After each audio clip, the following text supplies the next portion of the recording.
Chegou uma sexta-feira. Você e sua família resolvem passar o fim de semana em um lindo hotel fazenda em uma estrada a 150 km de distância da sua casa. Para aproveitar a estadia ao máximo, vocês decidem partir no sábado bem cedo, às 7 da manhã. Suponha que a viagem tenha sido realizada em uma rodovia de pista simples e de boa qualidade, de modo que o automóvel tenha se movimentado com velocidade constante de 100 km por hora o tempo todo, que a distância vai ser 150 km, e ele quer saber a duração da viagem. Então, adivinha só o que a gente vai usar para variar? Nossa formulinha bonita, ΔS sobre ΔT. Então, o que a gente sabe? A velocidade é 100 km por hora, a distância que eles andaram foi de 150 km e a gente quer saber quanto tempo demorou. O que a gente vai fazer? Substituir na fórmula. No lugar do V, a gente vai pôr o 100. No lugar do ΔS, a gente vai pôr o 150 e descobrir o ΔT. Então, como a gente descobre o ΔT? Multiplica em x, põe um 1 embaixo, multiplica em x, 100 ΔT igual a 150, passa o 100 dividindo, volta duas casas, se dividir por 100 é só voltar duas casas com a vírgula, deu 1,5. O que significa 1,5? 1h30, 1h30. Essa é a resposta. Demorou 1h30 para eles chegarem. Letra B. Lembrando que toda vez que a gente termina de resolver um exercício, um problema desse tipo, destaca a resposta. Põe um quadradinho na resposta final. Para ficar mais bonitinho, a hora que você for estudar, você vai entender. A hora que você fizer uma prova, eu vou achar a sua resposta fácil, tá bom? Lembra sempre de botar um quadradinho.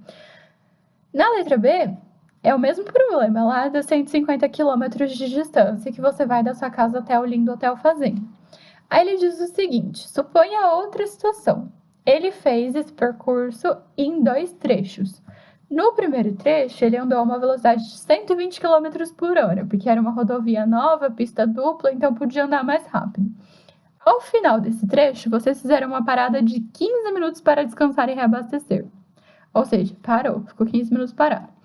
Depois, ele percorreu o trecho final a 80 km por hora, bem mais devagar, porque era uma pista meio ruim, tinha buraco e etc. E ele quer saber qual foi a velocidade média do automóvel. O que significa a velocidade média?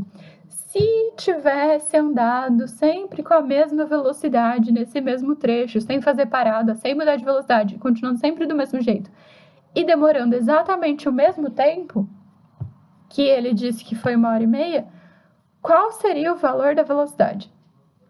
Entenderam a ideia? Não é tipo fazer média igual vocês fazem aí, soma uma nota com a outra e divide por 2. Não é assim. Velocidade média não é exatamente esse o raciocínio.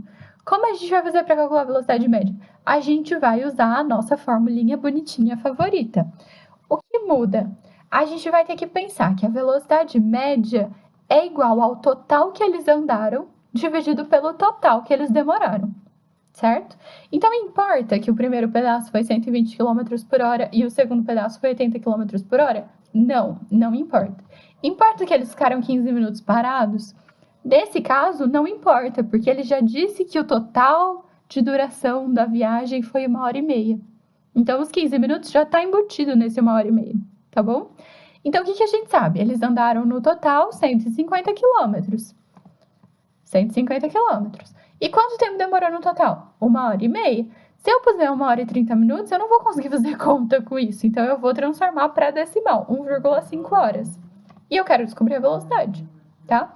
Então, velocidade é igual, o ΔS é 150 e o ΔT é 1h30, 1,5. Dividir por número com vírgula. Preciso igualar as casas, cortar a vírgula, ficou 1.500 dividido por 15. Se eu simplificar em cima e embaixo por 15, vai dar 100 km por hora. Isso é a velocidade média que eles andaram esse percurso doido aí, mesmo que seja um pedaço a 120, outro pedaço a 80 e etc. 15 minutos parados. Ok, gente, entenderam a ideia?